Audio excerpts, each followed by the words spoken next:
15 Irish citizens detained after the aid flotilla on which they were travelling was intercepted by Israeli forces have been released and are on their way home.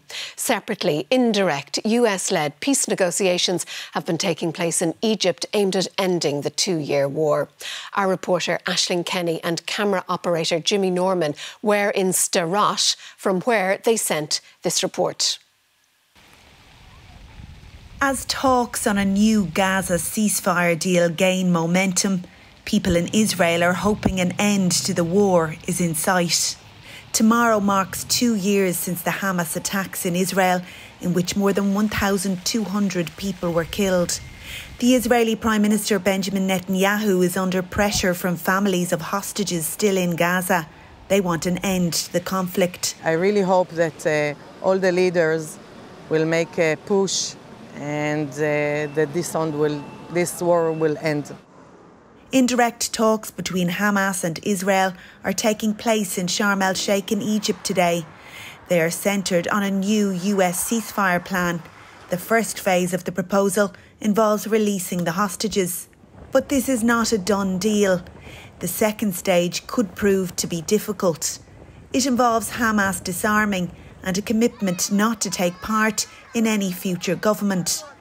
US President Donald Trump has called on Israel to stop bombing Gaza while negotiations take place. At the Gaza border today, the scenes of destruction were visible. This fence here behind me separating Israel and Gaza, two completely different worlds. On one side, normal life continues. On the other, you can see smoke rising in the distance from continued attacks, death and destruction.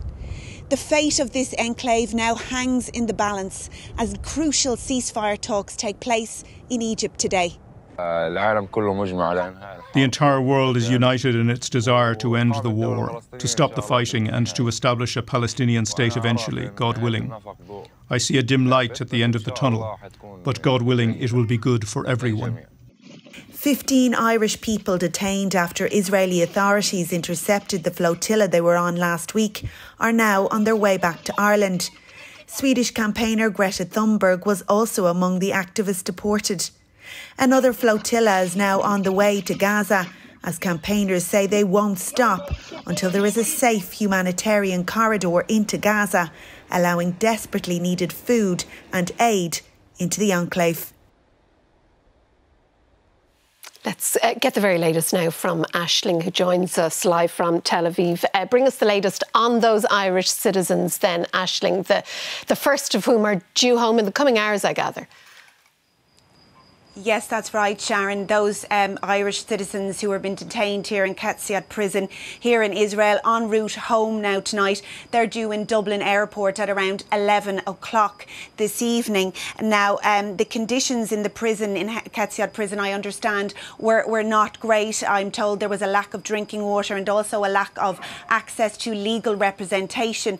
Now, the ceasefire talks that have been taking place in Egypt today, they are underway, and the first stage of those talks, I'm told, are focusing on the release of hostages. Now, this could prove to be difficult given the fact that I understand Hamas don't know where some of those hostages are located in Gaza, and the fact that Hamas don't want to give over too much political capital. But the Israeli government here, it's under serious pressure from families here who want their loved ones returned. Tomorrow is the second anniversary of the Hamas attacks here in Israel, and people are exhausted. People in Gaza who've been subject to a relentless 2-year Israeli bombing campaign.